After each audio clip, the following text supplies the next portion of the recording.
오늘 설교는 어제 새벽, 토요일 새벽 설교에 이어서 두 번째로 이어지는 설교입니다. 하나님께서 저와 여러분들을 구원하신 목적이 있다고 하였지요. 저와 여러분을 왜 구원하셨습니까? 그것은 저와 여러분들이 예수님을 꼭 닮은 자들로 만드시기 위하여서 저와 여러분들을 구원하셨다는 것입니다. 어제는 성령님의 능력으로 우리 안에 내재하는 죄를 죽임으로 말미암아 날마다 더 예수님을 닮아가는 인격과 예수님을 닮아가는 삶을 살아야 되는 것을 우리가 함께 묵상했는데요. 오늘은 어제에 이어서 예수님께서 하셨던 그 사역이 21세기에 살고 있는 우리의 사역의 현장에서 재현되기를 원합니다. 그러한 사역이 예수님의 사역을 우리가 본받아서 따라서 하기를 원하는 그런 주제를 가지고 함께 말씀을 묵상하고자 합니다. 우리 예수님께서 하신 사역을 그대로 따라해야 한다. 요한복음 14장 12절 말씀 함께 읽겠습니다. 시작. 내가 진실로 진실로 너희에게 이르노니 나를 믿는 자는 나의 하는 일을 저도 할 것이요 또한 이보다 큰 것도 하리니 이는 내가 아버지께로 가미니라. 아멘. 예수님께서 하나님이신데 이 땅에 인간의 몸으로 내려오셔서 33년 동안 이 땅에서 사시면서 특별히 마지막 3년 동안 공생의 기간에 공적인 사역을 감당하시고 하늘로 올라가셨습니다. 그런데 예수님께서 하늘로 올라가신 다음에 우리를 그대로 내버려 두실 것이 아니라 성령님께서 우리에게 임하셨습니다. 그래서 성령님께서 우리 안에 계심으로 말미암아 우리가 예수님께서 하셨던 그 사역을 이어서 하도록 주님께서는 계획해 놓으신 것입니다. 그렇기 때문에 예수님을 믿는 자는 예수님이 하신 일을 그 사람들도 할 것이요 예수님이 하신 것보다 더 큰 것도 하게 된다. 왜냐하면 예수님께서 아버지께로 돌아가셨기 때문이다라는 것입니다. 마태복음 9장 35절에 보면은요, 예수님께서 공생의 기간에 하셨던 사역을 세 가지로 요약해 주셨습니다. 마태복음 9장 35절 함께 읽겠습니다. 시작. 예수께서 모든 성읍촌에 두루 다니사 저희 회당에서 가르치시며 천국 복음을 전파하시며 모든 병과 모든 약한 것을 고치시니라. 세 가지로 요약하면 teaching, preaching, and healing. 말씀을 가르쳐 주시고 천국 복음을 전파해 주시고 그 다음에 모든 병든 자들을 치유하여 주신 것. teaching, preaching, and healing. 이 세 가지가 예수님께서 하셨던 사역인데요. 주님께서 우리에게 원하시는 것은 무엇이냐면 우리의 삶에도 teaching, preaching, and healing 이 세 가지가 그대로 재현되기를 원하신다는 것입니다. 첫 번째로 teaching을 한번 살펴보도록 하겠습니다. 마태복음 28장 19절로 20절 읽겠습니다. 시작. 그러므로 너희는 가서 모든 족속으로 제자를 삼아 아버지와 아들과 성령의 이름으로 세례를 주고 내가 너희에게 분부한 모든 것을 가르쳐 지키게 하라. 볼지어다 내가 세상 끝날까지 너희와 항상 함께 있으리라 하시니라. 아멘. 예수님께서 우리에게 분부하신 모든 것을 가르치라 명령하셨습니다. 거기서 끝나는 게 아니죠. 가르친 다음에 그 말씀대로 살 수 있도록 도와주라는 것입니다. 그냥 말로 가르쳐주고 끝나는 것이 아니라 말로 가르쳐줬으면 그 다음에 그 말씀대로 살 수 있도록 끝까지 쫓아다니면서 케어해주면서 도와주는 것입니다. 어머니들께서 깐난 아이들을 키우실 때에 밥 먹는 거 젓가락질하는 거 가르쳐주지 않습니까? 수저는 이렇게 퍼서 먹는 거야. 젓가락질은 이렇게 하는 거야. 이렇게 가르쳐주시고 끝내십니까? 아니시잖아요. 가르쳐주셨으면 먹는 것도 도와주시고 젓가락질 하는 것도 옆에서 도와주시고 옆에 입에다 묻히고 먹으면 옆에 볼도 닦아주시고 입도 닦아주시고 다 하시잖아요. 가르쳐주셨으면 그대로 잘 먹을 수 있도록 끝까지 도와주시잖아요. 마찬가지라는 것입니다. 말씀을 우리가 가르치는 것도 가르치고 나서는 그 말씀대로 살아갈 수 있을 때까지 옆에서 코치해 주시고 도와주셔야 된다는 것입니다. 그런데 말씀을 가르치려면 먼저 내가 말씀의 사람이 되어야만 다른 사람을 말씀을 가르칠 수 있다는 것입니다. 먼저 제가 한 가지 저의 가정의 이야기를 드리고 싶은데요. 제 아버지께서는 2004년 11월 달에 소천하셨다고 말씀드렸잖아요. 그런데 돌아가신 우리 아버지 기억을 하면 너무나 생생합니다. 만약에 어떤 분이 저에게 종이 한 장을 주시면서 돌아가신 저의 아버지의 초상화를 한번 그려보라 하시면 저는 이렇게 그릴 것 같아요. 연세가 드셨을 때에 소파에 앉으셔서 손에는 성경책을 들고 성경책을 무릎 위에 올려놓으시고 말씀을 묵상하시다가 기도하시다가 말씀 묵상하시다가 기도하시다가 그러셨던 우리 아버지의 모습을 제가 한 폭의 그림으로 그릴 것 같아요. 저에게 너무나 강렬한 인상입니다. 저는 어렸을 때부터 작년에 나이가 될 때까지 우리 아버지 날마다 말씀 묵상하시고 말씀대로 기도하셨던 그 모습이 저에게는 각인이 되어 있습니다. 우리 아버지께서는요, 저에게 한 번도 성경 읽어라, 성경 묵상해라 그렇게 말씀하신 적이 없었습니다. 그런데 제가 어느 정도 나이가 들어서 예수님을 믿고 거듭난 다음에는요, 제가 우리 아버지와 똑같이 닮아서 말씀을 그렇게 사랑하는 아들이 되었습니다. 한 번도 성경 말씀 읽으라 말씀 안 하셨지만 저도 아버지 보고 자란 거예요. 이렇게 말로 배우는 것이 아니라 보고 배우잖아요.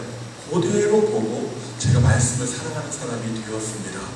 제가 한 가지 성도님들께 여쭤보겠습니다. 여러분의 배우자가 아니면 여러분의 자녀들에게 종이 한 장을 주시면서 나에 대해서 한 장의 그림으로 그려보라 하면 여러분의 자녀가 여러분을 어떤 모습으로 그릴 것 같으세요?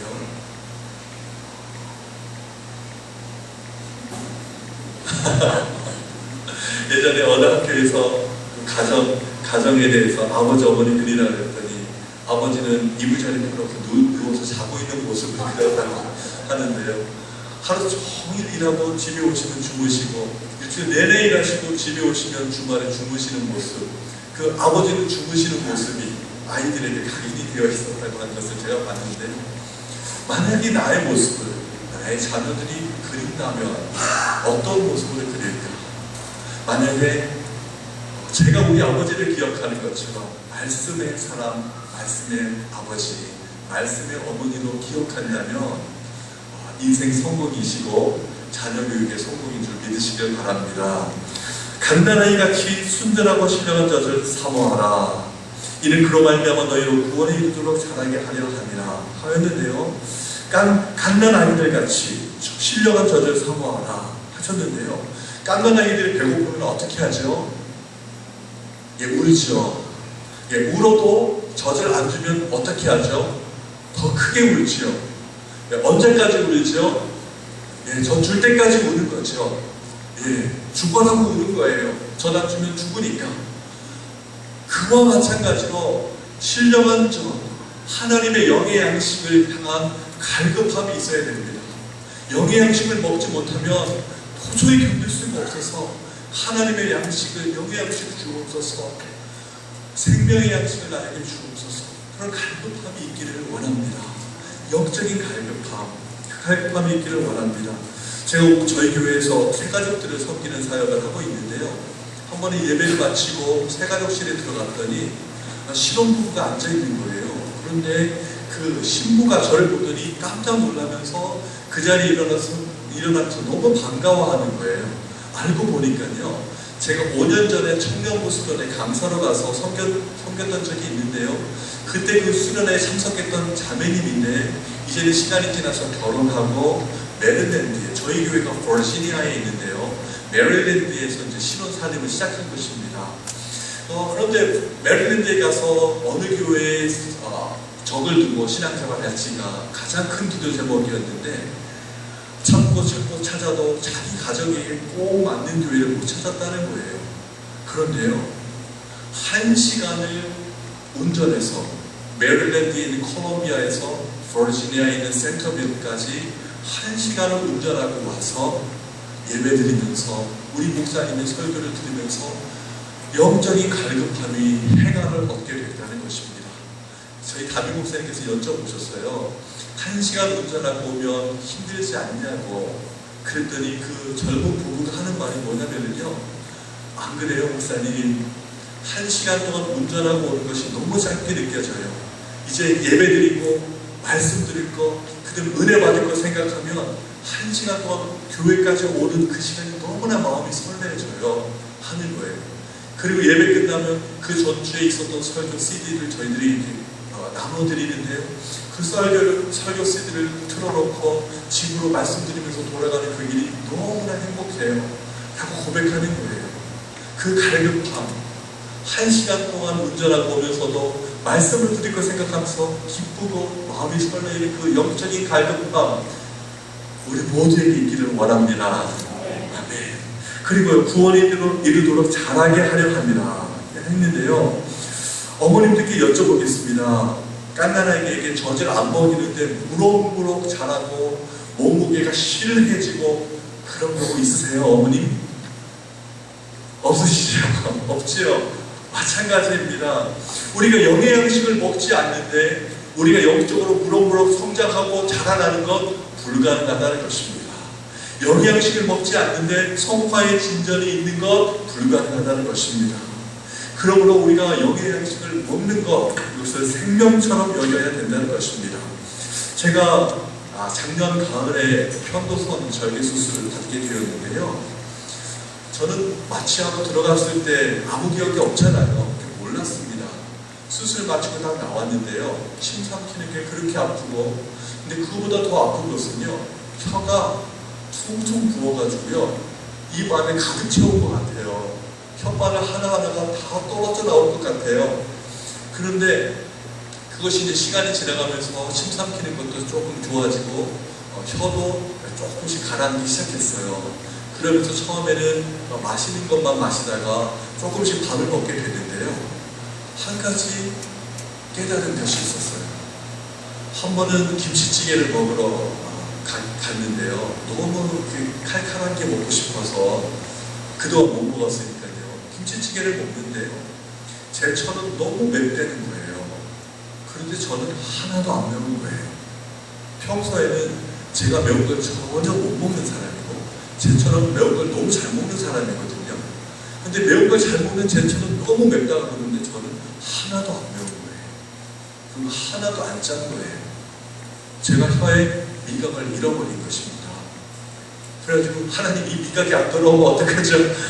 정말 심각하게 기도했습니다. 근데 한참 동안 걸려서 서서히 미각이 돌아오는 게 있지요. 그 경험을 제가 하면서 깨달았습니다. 이 혀에도 미각이 있는 것처럼 말씀의 미각도 있는 것입니다. 하나님의 말씀을 읽으면 꿀송이보다 단 것처럼 한 말씀 한 말씀이 너무나 달게 느껴질 때 말씀의 미각이 살아있는 것입니다. 그런데 어저께 우리가 생각했던 것처럼 아무리 말씀을 읽어도 하얀 건 종이고 까만 건 글씨고 전혀 감동이 없으면 말씀의 미각이 죽어있는 것입니다. 한번 옆에 계신 분에게 여쭤보시겠습니까? 말씀의 미각이 살아있으세요? 말씀의 미각이 살아있으시길 바랍니다. 말씀의 미각이 살아있으세요? 예, 항상 말씀의 미각이 살아있으시길 원합니다. 대장금의 그 장금이가 절대 미각이 있었던 것처럼 우리도 말씀에 대한 미각이 그렇게 살아있기를 원합니다. 그런데요, 말씀의 생활에 균형이 필요합니다. 읽는 것, 듣는 것, 연구하는 것, 묵상하는 것, 암송하는 것, 이 모든 균형이 필요한데요. 저를 포함한 우리 모두가 균형이 한두 가지씩 깨어져 있을 때가 많습니다. 이 균형이 잘 이렇게 맺혀져 있어야 되는데요. 읽는 것은요, 제가 한 가지만 말씀드리고 넘어가고 싶은 것은요, 마태복음을 읽는다 하면은요, 마태복음 1장부터 28장까지 앉은 자리에서 그냥 쭉 읽으셔야 됩니다. 요한계시록을 읽는다 하시면 1장부터 22장까지 쭉 그 자리에서 읽으셔야 됩니다. 그것이 말씀 읽기의 핵심입니다. 왜 그러냐면요, 반대로 한번 생각해 볼게요. 친구분이 여러분에게 영화 DVD 하나를 빌려주셨다고 한번 생각해 보세요. 2시간짜리 영화인데요. 오늘 10분 보고 꺼놨다가 내일 다시 틀어서 15분 보고 꺼놨다가 그 다음날 또 틀어서 10분 보고 꺼놨다가 일주일에 걸쳐서 영화 한 편 보시는 분 혹시 계세요? 아무도 안 계시네요. 그렇게 보면은요, 끊깁니다. 스토리가 끊기고, 그럼 작가가 뭘 말하고자 했는지를 잘 모르잖아요. 마찬가지라는 것입니다. 성경책도요, 마태복음 1장을 읽었으면 마지막 장까지 그 자리에서 쭉 읽을 때만 하나님께서 마태복음을 통하여 주시고자 하신 메시지가 다 잡힌다는 읽는다는 것입니다. 그래서 읽는 것은 성경책을 한 권을 읽으며 시작부터 마지막까지 읽는 것이다. 그럼 듣는 것도 마찬가지예요. 저는요, 제 전화기에 오디오 성경을 다운받았거든요. 그래서 오디오 성경을 계속 듣는 습관이 있습니다. 새벽에 일어나서 샤워를 하고 그 다음에 운전을 하고 새벽 기도에 갈 때도 오디오 성경 틀어놓고 갈 때가 많아요. 특별히 제가 어느 성경을 가지고 언제 새벽 기도 설교를 할 때가 딱 되면은요, 그 설교할 본문을 가지고 수없이 반복해서 리핏을 해놔요. 그러면 몇십 번을 듣는지 몇백 번을 듣는지 몰라요. 그렇게 수없이 성경을 듣는 것을 습관을 삼고 있습니다. 그리고요, 설교를 들을 때도요, 노트를 하시면 참 좋습니다. 말씀을 들을 때에 그냥 들어도 좋지만 노트를 하면서 적으면요, 그 설교자를 통해서 들려지는 말씀 플러스 성령님께서 들려주시는 메시지가 있습니다. 그것까지 집중할 수 있는데 도움이 된다는 것입니다. 말씀을 연구하는 것, 우리 김만수 목사님께 여쭤보셔서 참고 서적을 어떤 책을 읽어야 될지 꼭 물어보셔서 성경책을 더 이해할 수 있도록 도와주는 참고 서적을 꼭 읽으시기를 부탁드리고요. 묵상하는 것, 연구와 묵상에 대해서 제가 책 2권만 소개해 드리도록 하겠습니다. 하워드 핸드릭스 목사님의 삶을 변화시키는 성경 연구라는 책이 있습니다. 꼭 읽으셔야 되고요. 오대원 목사님께서 쓰신 묵상하는 그리스도인이라는 책이 있습니다. 이 두 책은 말씀을 혼자 연구하고 묵상하는 데 꼭 도움이 되는 책이기 때문에 꼭 사서 읽어보시면 감사하겠고요. 암송하는 것, 말씀을 암송하는 것 너무 중요합니다. 피가 되고 살이 되는 것입니다. 예, 넘어가도록 하겠습니다. 말씀을 이렇게 내가 말씀을 먹으면서 말씀의 사람이 됐으면요, 그 다음에 말씀을 가르쳐야 됩니다. 가르치는 책임이 누구에게 있을까요? 부모님에게 있습니다. 부모님이 말씀을 자녀들에게 가르칠 책임이 있습니다. 주일학교 선생님에게 그 책임을 넘기면 안 되세요. 1차적인 책임은 부모님이 자녀들에게 말씀을 가르치는 것입니다. 그런데요, 주일학교 선생님은 학생들을 가르치고, 구역장은 구역원들을 말씀을 가르치고, 순장님들은 순원들에게 말씀을 가르치고, 우리는 말씀을 받고 말씀을 가르쳐야 되는데요, 중요한 것은 하나가 이것입니다. 찬밥 먹이면 안 된다라는 것입니다. 정필도 목사님께서 젊은 목사들에게 세미나를 하실 때에 뭐라고 한 가지 충고를 주셨냐면, 성도님들에게 찬밥 먹이지 마세요. 제가 그 말씀을 제가 마음에 새기고 있습니다. 그래서 단 15분을 설교해도 찬밥 가지고 올라오지 않으려고 따끈따끈한 말씀을 준비해서 올라오려고 최선을 다하고 있는데요, 이것은 부모님들에게도 마찬가지입니다. 자녀들에게 말씀을 언제 가르쳐요? 가정 예배를 드리려고 다 차려놓고 하려면 참 어렵잖아요. 그런데 저녁 식사 시간에 가족들이 모여서 앉아서 식사할 시간이 있으시면 식사하시면서 자연스럽게 아버지가 오늘 주님으로부터 은혜 받은 그 말씀을 나눠주시는 거예요. 아버지가 오늘 큐티했는데 오늘 이런 인사이트를 얻었단다. 한번 들어볼래? 하면서 아버지가 은혜 받으신 것, 어머니가 은혜 받으신 것을 자녀들에게 이렇게 나눠주시기를 부탁드립니다. 그것이 중요해요. 그래서 테이블 펠로십 할 때에 아버지 어머니의 신앙이 말씀이 자녀들에게 전수되는 그런 시간이 되게 만드시기를 부탁드립니다. 절대 자녀들 앞에서요, 아버지가 10년 전에 은혜 받았던 그 얘기 꺼내다가 참 반복하지 마세요. 그건 찬밥이에요. 그렇게 되면 안 됩니다. 옛날에 은혜 받았던 거 재탕, 삼탕하면 절대로 안 됩니다. 예, 그럼 아이들이 다 알아요. 우리 아버지 요즘 은혜 못 받고 있는구나. 다 알게 되는 것입니다. 그래서 오늘 은혜 받은 거 따끈따끈한 영의 양식을 준비해서 자녀들에게 먹여주시기를 부탁드립니다. 그러면 두 번째, 프리칭으로 들어가도록 하겠는데요. 누가복음 9장 1절로 2절, 6절 읽겠습니다. 시작. 예수께서 12 제자를 불러 모으사 모든 귀신을 제어하며 권세를 주시고 하나님의 나라를 전파하며 앓는 자를 고치게 하려고 내어보내시며 제자들이 나가 각 촌에 두루 행하여 천처의 복음을 전하며 병을 고치더라. 아멘. 예수께서 제자들을 불러 모으시는 단계가 있으면 그 다음에 내어보내시는 파송의 단계가 있다는 것입니다. 교회는 모이기만 하면 안 돼요. 모이는 교회, 흩어지는 교회, 주일이 되면 교회에 모여서 예배드리고 교제하고 그 다음에 월요일부터 토요일까지는 삶의 현장에 흩어져서 예배를 드리는 것입니다. 그것이 교회입니다. 그렇기 때문에 전도는 너무나 중요한 요소라는 것입니다. 예수님이 프리칭 하셨어요. 그러면 우리도 프리칭을 해야 되는 것입니다. 전도의 세 가지 정의를 한번 살펴보도록 하겠는데요. 전도는 읽겠습니다. 시작. 전도는 모든 성도의 사명이다. 저를 봐주시고요. 제가 한 가지 여쭤볼게요. 전도는 은사 받은 사람만 하는 것입니까?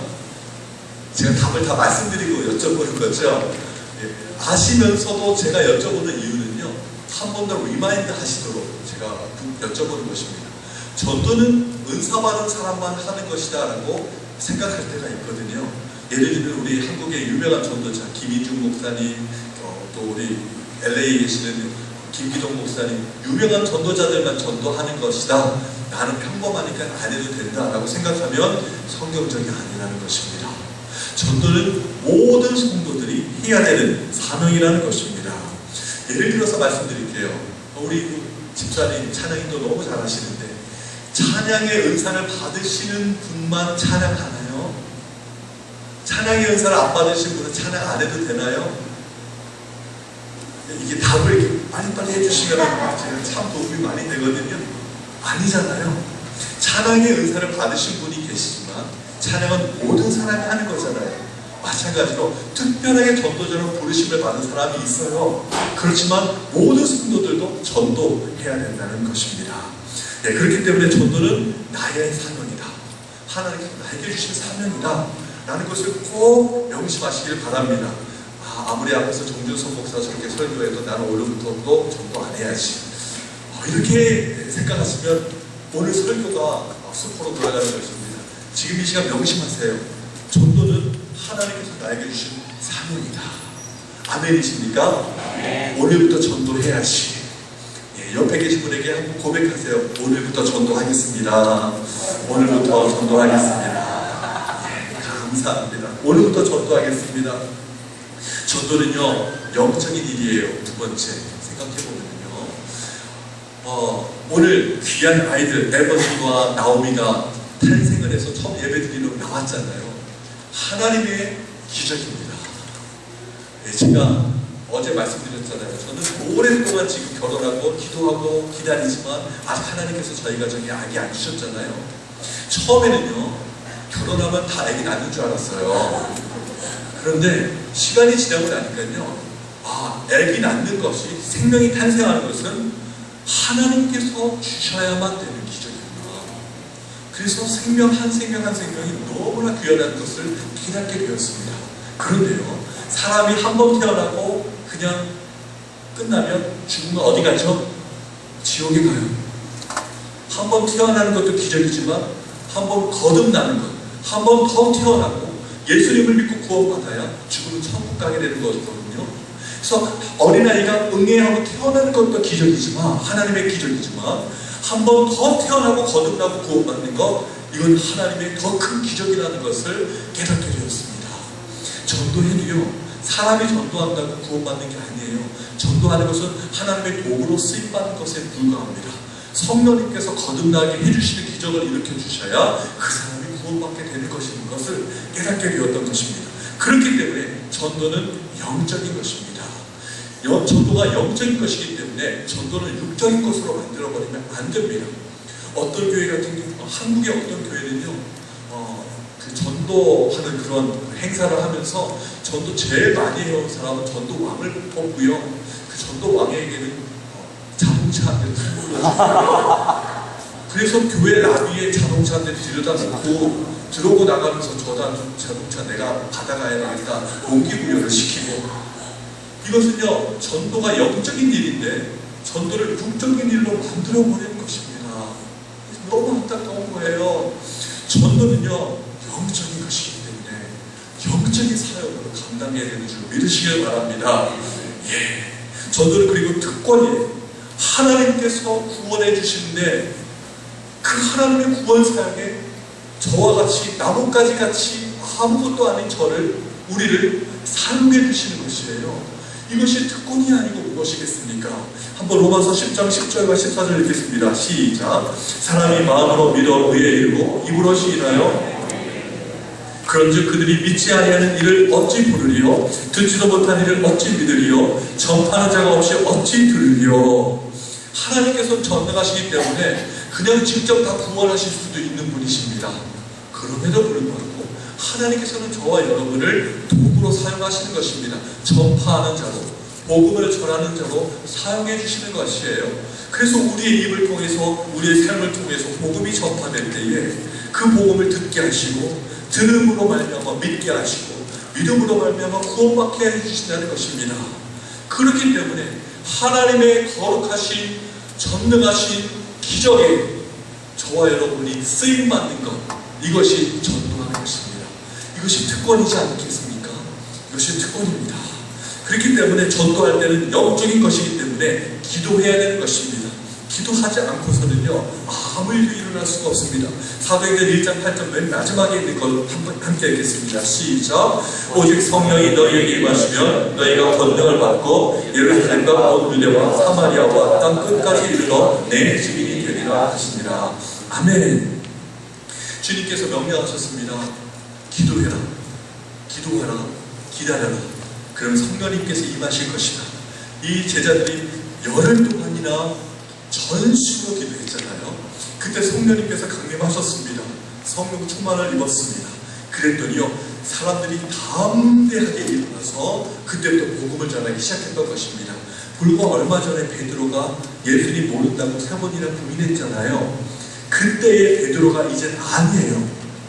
기도하고 성령 충만 받았더니 담대해져서 담대하게 복음을 전하는, 잡혀가는 복음을 전하는, 다시는 예수 그리스도 이름으로 증거하지 말라 했을 때 내가 하나님 앞에서 너희들 말 듣는 것이 옳으냐, 하나님 말씀 듣는 것이 옳으냐 하면서 나는 내가 보고 들은 것을 전파하지 않을 수 없다 하면서 다시 또 복음을 전하는, 아무도 말릴 수 없는 전도자가 된 것을 볼 때에 우리가 어떻게 복음을 전할 수 있을까요?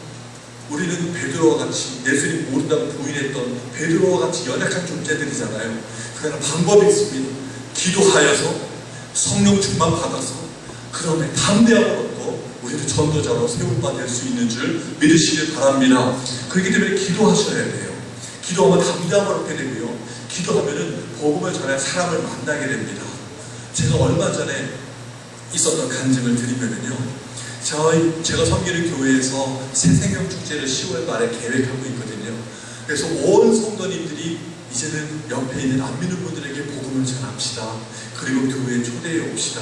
이런 영적인 그 무브먼트를, 운동을 하고 있거든요.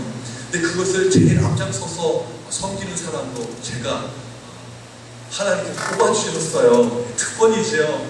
그래서 제가 그 모든 것을 앞서서 짊어지고 나가고 있는데요, 고민이 생겼습니다. 제 와이프에게 고민이 생겼어요. 남편이 이 새생명 축제의 총책임자인데, 총책임을 맡은 목사인데, 그 목사 와이프인데 좀 모범을 보여야 되잖아요. 그런데 제 와이프의 문제는 뭐냐면요, 새벽에 일어나면 교회에 오고요, 교회에서 제 일을 도와주다가 교회를 나가면 성도님들 가정에 신방 가고요, 신방이 다 끝나면 밤 늦게, 밤 10시나 11시나 집에 들어오거든요. 맨날 만나는 분들은 믿는 분들이에요. 그리고 제 와이프가 같이 일하는 동료들은 목사 사모들이에요. 그러니까 더 이상 그 주위에는 안 믿는 분이 잘 쉽게 없는 거예요. 그래가지고 제처가 기도했어요. 하거든요. 하나님, 제 남편이 이 한 사람 생명 축제의 총책임자인데 제가 그 사모로서 모범을 보여야 되지 않겠습니까? 하나님, 저도 복음을 전할 사람 만나게 해주세요. 간절하게 기도했대요. 그리고 그 다음날 벌어진 일입니다. 바로 다음날 어떤 사모님이 말을 해주기를 선글락을 사려면 어디에 있는 TJ백스를 가라. 그러면 반값에 산다. 가르쳐줬대요. 그래서 선글락이 떨어져서 제 처가 1년에 한 번 갈까 말까 한 그런 곳에 페어팩스에 있는 TJ백스를 간 것입니다. 가서 물건을 사고 줄을 딱 섰는데요, 한국 여자분 뒤에 줄을 섰대요. 그랬는데 그 여자분이 뒤를 딱 쳐다보더니 깜짝 놀라면서 너 영숙이 아니니? 그러는 거예요. 그러면서 제처가 너 수진이 아니야? 그랬더니 벌쩍벌쩍 뛰면서 어머 너 웬일이니? 너 웬일이니? 뭐 하면서 TJ 맥스에서 여자분 둘이서 벌쩍벌쩍 뛰면서 제 와이프가 한국에서 고등학교 다닐 때 3명이 맨날 같이 다녔던 친구가 있었는데 그 중에 한 명은 지금 얼마나 오랜 시간이 지난 거예요. 그래서 제처가 한국에서 서울에서 살다가 안산으로 이사 갔다가 안산에서 성장하다가 그 다음에 호주로 유학 갔다가 호주에서 살다가 캐나다 밴쿠버로 시집 왔다가 저도 살다가 그 다음에 LA로 내려와서 살다가 이제는 버지니아에 와서 지금 5, 6년째 살고 있거든요. 그렇게 돌아다니면서 페이스북이나 아이러브 스쿨이나 이런 거 하나도 안 했거든요. 그러니까 그 친구들이 제처를 찾는데 아무리 인터넷으로 찾아도 안 나오니까 얘가 죽은 게 맞아. 얘가 죽었나 봐. 그러고 있었대요. 그랬는데 거기에서 만난 거예요. 물어보니까 너 교회 다니니? 물어봤더니 나 교회 안 다녀. 나랑 같이 교회 가자 그랬더니 우리 시어머니 다 교회 안 나가시고 절에 다니시고 나 교회 나가면 나 죽어. 그러더래요. 그래가지고 얘기를 쭉 해보니까 그 친구가 원래는 6년 동안 같은 동네에 살면서 못 만난 거예요. 6년 동안. 저희가 6년 됐으니까 거기가요. 근데 항상 그 직장 생활을 하다 보니까 낮에 나올 시간이 없었대요. 근데 얼마 전에 다니던 직장을 그만두고 이제 새로운 직장 가기 그 사이인데 그 낮에 처음으로 거기 나왔다는 거예요. 보통은 직장 끝나고 저녁에 가는데. 그래서 낮에 왔는데 거기에서 딱 제처가 뒤에 줄을 서가지고 만난 거예요. 그래가지고 다시 직장 생활하기 전까지 일주일에 한 번씩 만나자 그래가지고 바로 지난 화요일 날 센터빌에 있는 뚜레주에서 제처가 만나가지고 커피 마시고 점심 먹으면서 이제 관계를 다시 한번 빌드업하고 있는 중입니다. 10월 27일날 저희 교회 새생명 축제인데요. 그때 꼭 데려올 거예요. 그리고 그 전에 잘 사귀어가지고 남편도 예수님 안 믿는 데거든요. 그래서 부부 동반으로 넷이서 한번 식사하고 잘 사귀어가지고 교회로 초대할 거거든요. 하루는요, 그 일이 있은 그 다음 주였어요. 저도 기도했잖아요. 저도 직장 동료가 목사들이니까 어떻게 해요? 예. 그래서 토요일 날 아침에 이 새생명 축제를 위한 집사님들하고 회의를 한 2시간 하면서 처음에 한 30분 동안 열심히 기도했어요. 하나님 우리도 만나게 해주세요. 복음이 필요한 사람 만나게 해주세요. 열심히 기도했거든요. 그리고 회의를 다 마치고 나오는데요. 우리 교회 김웅석 집사님이라는 분이 저를 찾아오셨어요. 목사님 잠깐만 나오시라고. 제가 반가운 분 소개해드릴 분이 있다고. 그래서 쫓아나갔더니요. 세상에요. 제가 고등학교 1학년 때 수학 선생님. 제가 85년도에 고등학교 1학년이었거든요. 지금 2013년이니까 이게 몇 년이에요? 한 28년 정도 됐잖아요. 28년이 지나서 고등학교 1학년 때 수학 선생님을 은사님을 만난 거예요. 이만근 선생님. 그분이 지금 조지타운의 DC에서 교환 교수로 오셔서 수학을 가르치고 계시다는 거예요. 그래가지고 그 선생님도 예수님 안 믿고 그 사모님도 예수님 안 믿고 그래가지고 제가 선생님 전화만 주세요. 제가 교수님 계시고서 가겠습니다.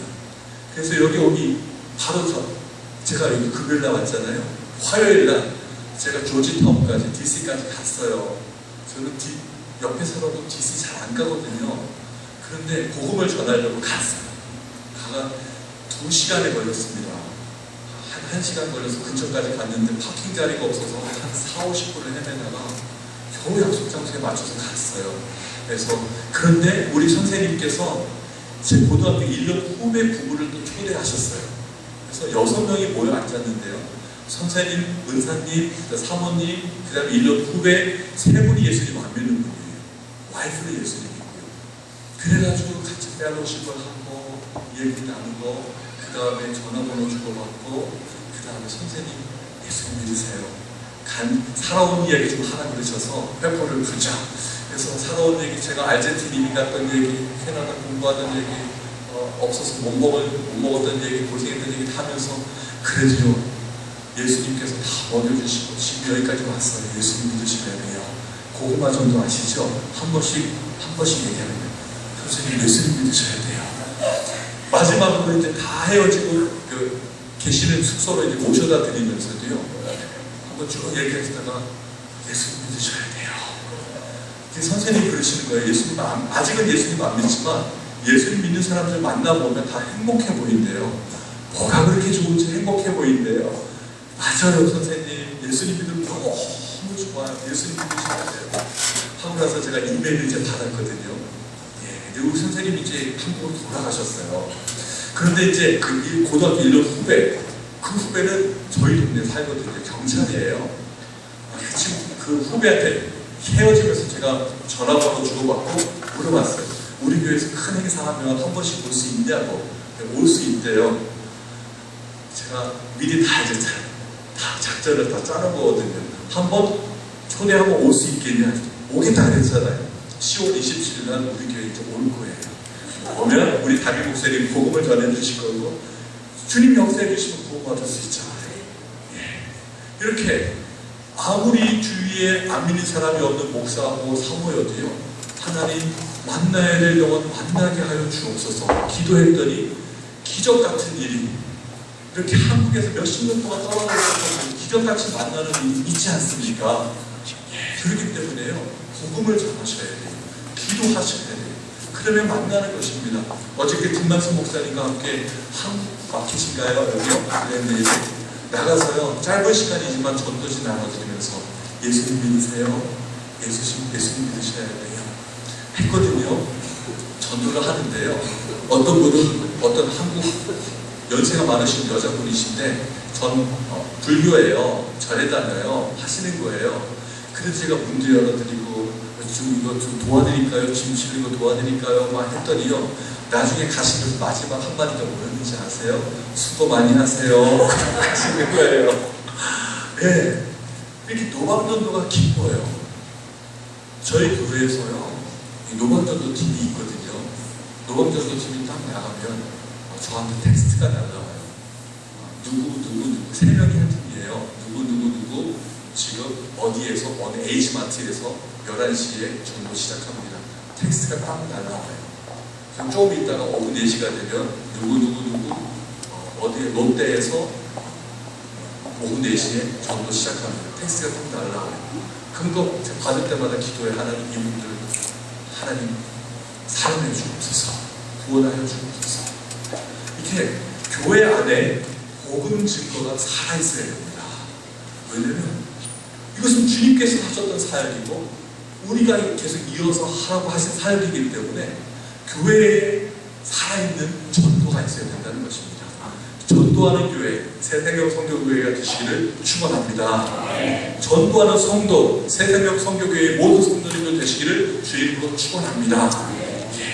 삶을 통하여 복음을 증거하고 입을 열고 복음을 증거하고. 목사님, 지금 시간이 많이 지났죠? 괜찮으세요? 예, 그러면 제가 빨리 하도록 하겠습니다. 복음을 전할 때요, 복음을 전할 때 우리가 4가지 제가 팁을 드릴게요. 첫 번째는요, 복음 전하는 게 하나도 어려운 게 아니거든요. 복음 전도가 너무 쉬운 거거든요. 한 가지 전제가 있어요. 예수님에 대한 사랑에 빠지면요, 전도가 너무 쉬워져요. 예를 들면요, 제가 캐나다에서 유학할 때 노총각 전도사였어요. 그때까지만 해도요, 처음에요. 그래서 우리 교회 모든 권사님들, 집사님들의 기도 제목이 뭐냐면, 우리 교회 정준성 노총각 전도사 장가 보내주세요. 이게 온 교회의 기도 제목이었거든요. 근데 하나님 은혜로 제 처를 중매를 통해서 만나게 됐어요. 그리고 만난 지 3번 만에 제가 4번째 만났을 때 프로포즈를 하고, 왜냐면 제 처가 선생님 만나러 호주에서 밴쿠버를 잠깐 방문했을 때였거든요. 돌아가는 날짜가 정해져 있잖아요. 그래서 이 사람 놓치면 평생 후회하겠다 싶어서 4번째 만난 날 프로포즈를 했어요. 그리고 와이프가 감사하게 받아줬어요. 그래서 결혼 약속을 하고 제 처는 호주로 돌아가고, 그 다음에 유학하던 거 다 그냥 그만둬버리고 결혼하기 위해서 유학 포기하고 한국으로 가서 그 다음에 법적으로 수송 마치고 이삿짐 보내놓고 그 다음에 밴쿠버로 왔다가 저희 두 사람이 아르헨티나로 내려가서 결혼을 하고 밴쿠버로 다시 올라왔거든요. 이 모든 과정이 3개월 만에 다 끝났어요. 그런데 제가 그 3개월 동안에 제가요 만나는 사람마다 제 그 피앙세 얘기하고 싶어서 약혼자 얘기하고 싶어서 제가 드디어 결혼하게 됐거든요. 제가 이제 결혼할 사람이 있거든요. 어떻게 생겼거든요. 말하고 싶은데 말하고 다니면 정말 못 봐주겠다 그러실까봐 그거 참고 다니면 혼났어요. 이해가 되시죠? 네, 사랑에 빠지니까 말하고 싶은 거예요. 내가 사랑하는 사람을 다른 사람에게 말하고 싶은 거예요. 마찬가지 원리예요. 예수님을 너무나 사랑하잖아요. 그러면요 내가 사랑하는 예수님을 이야기하고 싶어서 견딜 수가 없게 되는 것입니다. 그래서 예수님 믿으세요? 어떤 사람을 만나도 제일 첫 번째 관심이 뭐냐면 이분이 예수님 믿었을까 안 믿었을까? 이게 제일 궁금한 거예요. 예수님 안 믿었으면요 내가 예수님 믿고 너무 좋아요. 믿어보면 좋겠어요. 전하게 되는 것입니다. 사랑에 빠지시길 부탁드립니다. 두 번째는 예수님을 자랑하세요. 예수님을 사랑하면 예수님을 전하게 되는데 예수님을 전하다 보면 더 사랑에 빠지게 되는 거예요.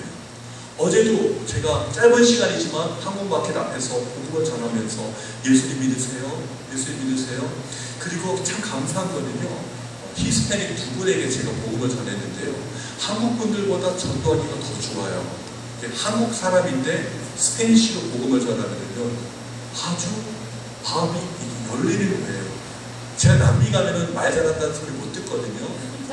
쟤는 그 공제공자가 되기 때문에 고급 스페니쉬가 아니에요. 그런데 미국에서는요 한국 사람이 스페니쉬를 그 정도로 하면 그분들이 이렇게 마음이 열리는 거예요. 한국 사람이 저렇게 스페니쉬를 하는 사람이 있구나. 그래가지고요 제가 예수님 믿는지 구주와 주님으로 영접했는지 그래도 짧은 시간이지만 엑기스를 담아서 복음을 전했어요. 한 분은 구원 받은 사람이었고 한 분은 아직 못 받은 사람이었어요. 교회는 다닌대요. 그러면서요 예수님을 계속해서 전했는데요 제 마음속에요 기쁨이 올라오는 거예요. 예수님을 자랑하면 기쁨이 올라오고 에너지가 올라가는 거예요. 그래서 제가 어제 저녁에 더 힘을 받아가지고 설교를 더 힘있게 했던 것 같아요. 복음을 전하면 에너지가 올라오고 더 기뻐요. 세 번째는요 전도는 전도로 배운다예요. 제가 전도사 시절에요 원래 전도사는요 전도하는데 도사라는 거거든요. 근데 제가 창피한 이야기지만요 저는 전도를 못하는 전도사였어요. 그런데 학교를 갔더니요 신학교에서 하루는 전도학이라는 과목을 들어야 되는 거예요. 첫 번째 시간이었어요. 교수님께서 하시는 말씀이 이 과목을 이수하려면 패스하려면 일주일에 한 번씩 숙제를 해야 되는데 그게 뭐냐면 일주일에 한 번 전도하기 그리고 간단하게 페이퍼를 내는 거예요. 몇 월 며칠 날 어디에서 누구에게 복음을 전했다, 예수님 믿었다 안 믿었다 간단한 폼이 있어요. 수업 시간만에 그걸 내야 되는 거예요. 한 번도 안 내면 그 패스를 못하는 거예요. 과목을. 큰일 난 거예요. 전도 못하는 전도사가 이거 패스 못하면 졸업 못하잖아요. 그런데 일주일이 왜 이렇게 빨리 지나가요? 수업 한 요일이 있는데 그 다음 일주일이 너무 빨리 지나가는 거예요. 그래서 그 전날까지도 숙제를 못해가지고 괜히 집 앞에 나와서 누구든가 복음을 전해야 되는데 옆집 괜히 그냥 문 두들기고 들어가서 아저씨하고 얘기 나누다가 그 다음에 저는요 정말 창피해요. 예수님 믿음이 참 좋아요. 구걸하는 것 같이 예수님 믿으시네요. 복음은 전하는 거고 선포하는 건데 구걸하는 것처럼 얘기하고 나서 부끄러운 그 리포트를 페이퍼를 썼어요. 근데요 놀라운 사실은 뭐냐면요 그 과목을 이수하기 위해서 일주일에 한 번 전도하기를 숙제처럼 억지로 마지못해서 했는데요 일주일이 지나가면서요 사람이 바뀌는 거예요. 나중에는요 얼굴이 철판같이 되는 거예요. 네. 그래서 딱 사람을 만나면요 전도하기 전에 제 마음에 당신은 오늘 나를 만난 게 인생의 최대의 순간인 줄 알아야 된다. 인생의 터닝 포인트예요. 고마워해야 돼요. 이런 마음을 가지고 복음을 전하기 시작하는 거예요. 그래서 제가 살던 아르헨티나는요, 택시가 싸요. 굉장히 쌉니다. 그래서 그 당시에 제가 결심을 했어요. 복음을 전하기 위해서 웬만하면 택시를 타기로 했어요. 버스 타는 것보다 한 20-30%만 더 주는 택시를 타거든요. 그래서 택시를 타면은요, 기도를 해요. 하나님, 이 택시 운전수에게 복음을 전해야 되는데 하나님 지혜를 주옵소서. 어떻게 전해야 될까요? 여쭤봐요. 그럼 하나님께서 지혜를 딱 주세요. 한 번은 택시 운전수가 그 음악을 틀어놓는데 탱고를 틀어놓고 있는 거예요. 띵띵땅땅 하잖아요. 그래서 제가 물어봤어요. 탱고 좋아하냐? 그랬더니 너무 좋아한대요. 하루 종일 탱고 들으면서 운전한대요. 내가 한 소절 불러봐도 되겠냐? 그랬더니 한번 불러보래요. 그래서 제가요, 목소리를 가다 듣고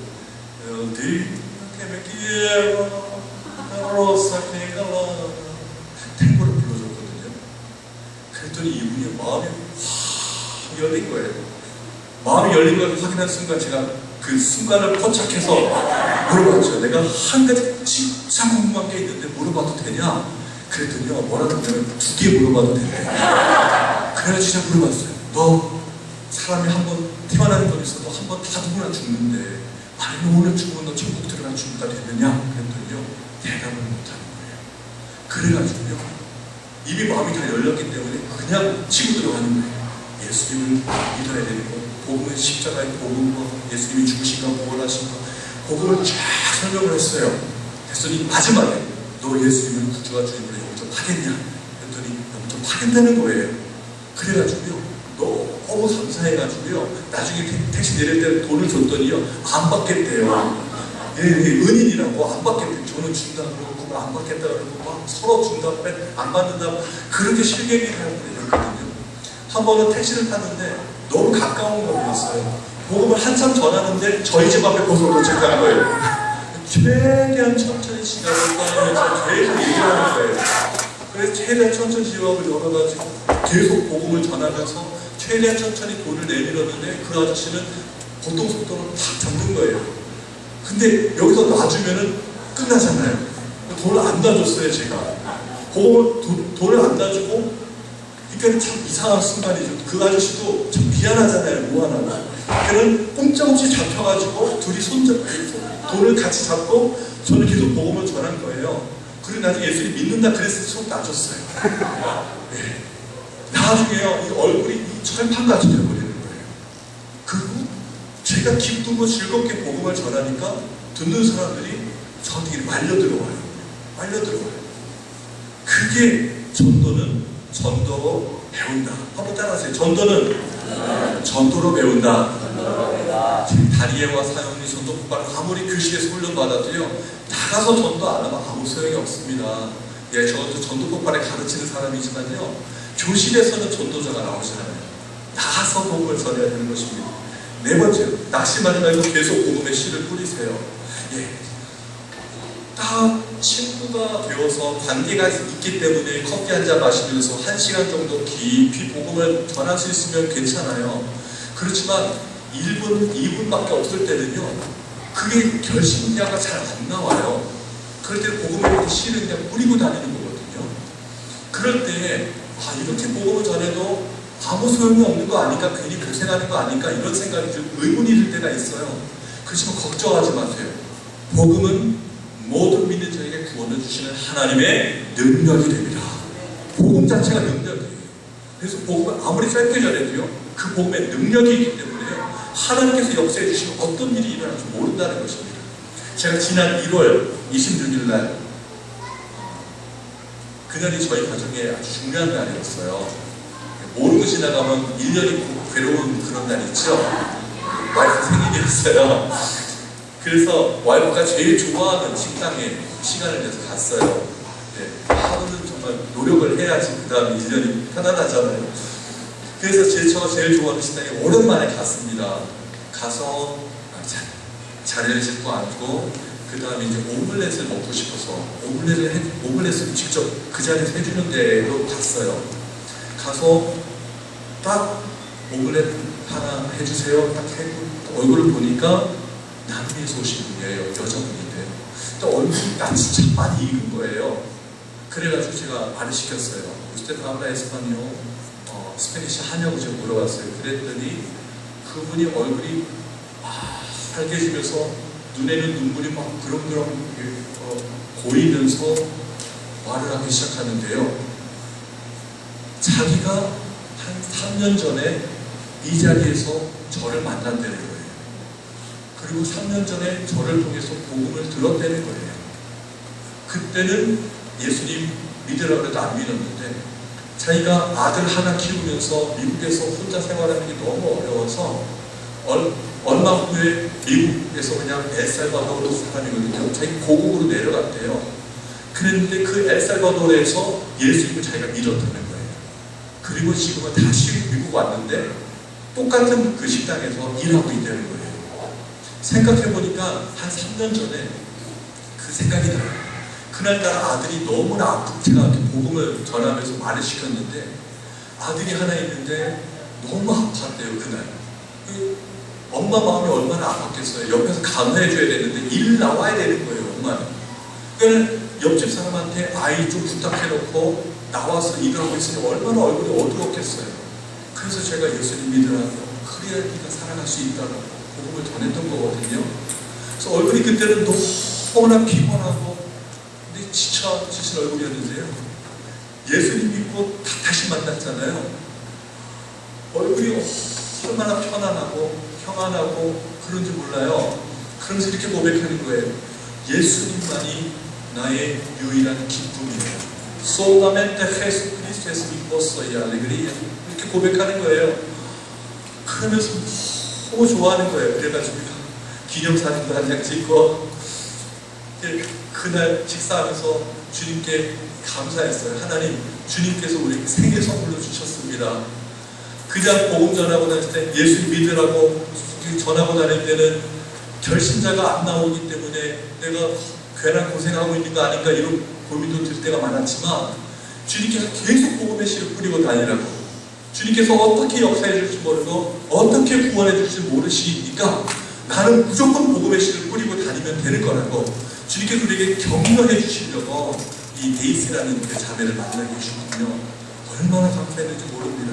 낙심하지 마시고 계속 복음의 씨를 뿌리시길 바랍니다. 마지막으로 간단하게 넘어가도록 하겠습니다. 힐링 마가복음 16장 읽겠습니다. 시작. 믿는 자들에게는 자기가 내 이름으로 귀신을 쫓아내며 새 방언을 말하며 뱀을 집으며 무슨 독을 마실지라도 해를 받지 아니하며 병든 사람에게 손을 얹은 즉 나으리라 하시더라. 주 예수께서 말씀을 마치신 후에 하늘로 올리우사 하나님 우편에 앉으시니라. 제자들이 나가 도로 전파할세 주께서 함께 역사하사 그 따르는 표적으로 말씀을 확실히 증거하시니라. 아멘. 누구에게 표적이 나타난다고요? 믿는 자에게. 예수님 믿으십니까? 예수님 믿는 자에게는 표적이 나타난다고 하셨습니다. 그런데 예수 그리스도의 이름으로 병든 사람에게 손을 얹으면 나으리라 하였습니다. 치유의 은사를 특별히 받으신 분이 따로 계십니다. 그런데 그분들만 치유를 위해서 기도할 수 있는 그 특권이 있는 게 아닙니다. 모든 믿는 성도들은요, 병든 환우가 있으면 손을 붙잡고 같이 기도할 수 있는 특권이 있고 그렇게 하라고 주님께서 명령하신 것입니다. 맨 마지막 보세요. 주께서 함께 역사하사 그 따르는 표적으로 말씀을 확실히 증거하시니라. 우리는 그저 예수 그리스도 이름으로 손잡고 기도하는데 주님께서 역사해 주시면 낫는다는 거예요. 저는 치유의 은사를 아직 못 받은 것 같아요. 받았으면 참 좋겠는데요. 그냥 치유의 은사를 받았으면 기도해드리면 그냥 다 나으시고 너무 좋겠는데 아직 치유의 은사를 안 받은 것 같아요. 그런데요, 주님께서는요 마른 나뭇가지 같은 저를 사용하실 때가 있다는 것입니다. 한 번은 몇 년 전에 제가 신방을 갔는데요, 정강자 권사님이라고 계세요. 저희 교회에요. 정강자 권사님께서 그때 갑상선 암이 있으셔서 수술 받으러 가시기 전이었는데 제가 저하고 제 처하고 우리 임창원 전사님하고 오문화 집사님, 배정자 권사님 신방팀이 있거든요. 5명이서 신방에 갔어요.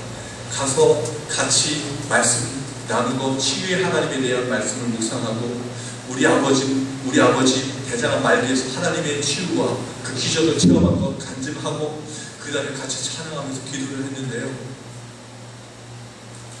말씀을 전하고 기도하는 저보다 우리 권사님 믿음이 더 좋으신 거예요. 같이 기도하는데요. 제가 안수를 했거든요. 근데요, 온 몸이 얼마나 뜨거운지요. 권사님이 얼마나 몸이 뜨거운지 몰라요. 근데 암 수술하시고 깨끗이 나셨어요. 그랬는데요, 한 3년 정도 지나고 나서 또 그때는 위암이 또 발생했어요. 위암이 발생했는데 정준성 목사 신방 와달라고 같이 기도해야 된다고 수술 받기 전에 그래가지고 또 신방을 갔잖아요. 같이 기도를 간절히 했어요. 그리고 수술 받으셨는데 지금 다 나셨어요. 그런데 권사 중창단에서요, 그 머리 후여신 예수 그리스도의 이름으로 치유를 위하여 기도하는 것, 이것은 치유의 은사 받은 사람만 하는 것이 아니라 모든 성도들도 할 수 있는 것인 것을 기억하시길 바랍니다. 그래서 주위에 환우가 계시니까 그러면은요, 항상 손잡고 같이 기도해 주세요. 우리 진효성 집사님 주일날 교회에서 만날 때마다 같이 손잡고 기도해 주세요. 진 집사님, 하나님께서 치유해 주시면 일어나실 줄 믿습니다. 아멘. 우리 집사님 아멘 하셨어요. 그래서 치유의 은사 있는 목사님이 치유 집회 오셔서 기도해 주시면 낫는 거고 안 그러면 안 낫는 거고 이런 게 아니에요. 여러분들 모두가 우리 진 집사님 만나실 때마다 함께 손잡고 기도해 주시면 하나님께서 기적을 베풀어 주실 수 있는 것입니다. 이기자 권사님도 권은석 권사님도 그렇게 기도해 주세요. 기도하는 것이 주님의 뜻입니다. 말씀을 마치겠습니다. 우리의 소원은요, 우리 인생의 목적은 예수님 닮는 것입니다. 예수님 닮는 사람 만드시려고 주님께서 우리를 구원해 주셨습니다. 예수님의 인격이 우리의 인격이 되어야만 되고요, 예수님께서 사셨던 그 삶이 나의 삶이 되어야 되고요, 예수님께서 하셨던 그 사역이 우리의 사역의 현장에서 재현되어야 되는 줄 믿으시길 바랍니다. 그럴 때에 주님께서 우리의 삶을 보시면서 우리의 모습을 보시면서 기뻐하시고 마음이 시원케 되는 것입니다. 그렇게 주님의 마음을 시원케 해드리는 새생명 성교교회 되시기를 주의 이름으로 축원합니다. 네.